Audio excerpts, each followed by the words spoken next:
Assalamualaikum warahmatullahi wabarakatuh.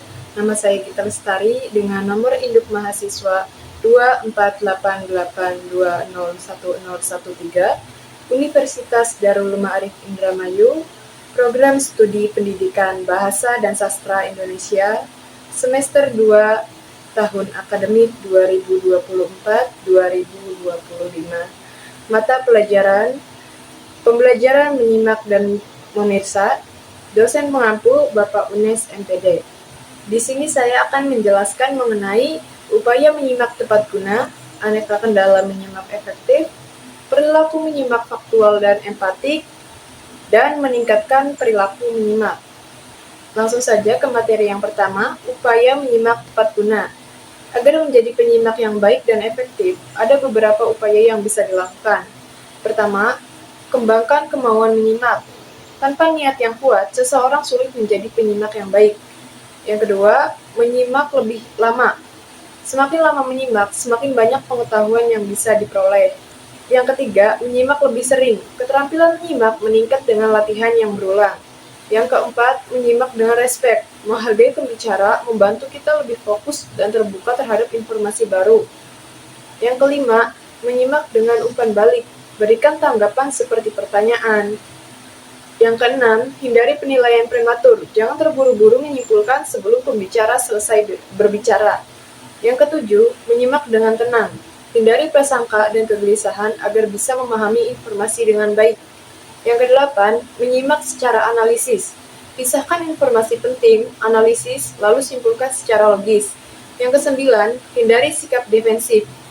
Jangan menyimak hanya untuk membela diri, tetapi untuk memahami perspektif lain. Yang ke-10, minimalkan prasangka dan stereotip. Bersikap terbuka terhadap ide-ide baru tanpa prasangka. Yang ke-11, perhatikan tanda nonverbal, gestur, ekspresi wajah, dan nada suara pembicara bisa memberikan makna tambahan.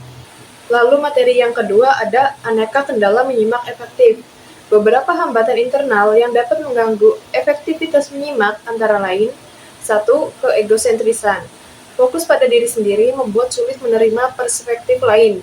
Yang kedua, keengganan terlibat. Menyimak membutuhkan partisipasi aktif, bukan hanya mendengar pasif. Yang ketiga, ketakutan akan perubahan. Menyimak sering kali berarti membuka diri terhadap ide-ide baru. Yang keempat, menghindari pertanyaan. Takut bertanya dapat menghambat pemahaman yang lebih dalam. Yang kelima, terlalu puas dengan tanda simpatik. Mengangguk atau tersenyum bukan berarti memahami isi pembicaraan. Lalu yang keenam ada pertimbangan prematur. Menilai sebelum mendengar seluruh isi pembicaraan dapat menyebabkan kesalahpahaman. Yang ketujuh, kebingungan semantik. Perbedaan makna kata atau intonasi bisa menyebabkan salah interpretasi. Lalu materi yang ketiga ada perilaku menyimak. Terdapat dua jenis perilaku menyimak, yaitu menyimak faktual dan menyimak empatik. Menyimak faktual adalah kegiatan mendengarkan dengan tujuan memahami dan menangkap fakta, konsep, serta informasi yang disampaikan oleh pembicara. Dalam menyimak faktual, penyimak berfokus pada isi atau materi pembicaraan tanpa terlalu memperhatikan aspek emosional atau subjektif dari pembicara. Dalam menyimak faktual ada 4 keterampilan khusus, yaitu 1. Kita harus melibatkan diri secara total pada situasi komunikasi. Yang kedua, kita harus menguasai seni atau kiat pembuatan catatan yang tepat guna.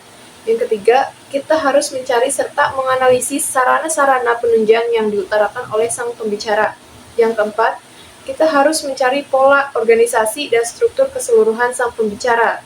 Menyimak faktual sering digunakan oleh wartawan, mahasiswa, guru, hakim, dan profesi lain yang membutuhkan ketelitian dalam menangkap informasi yang benar dan akurat.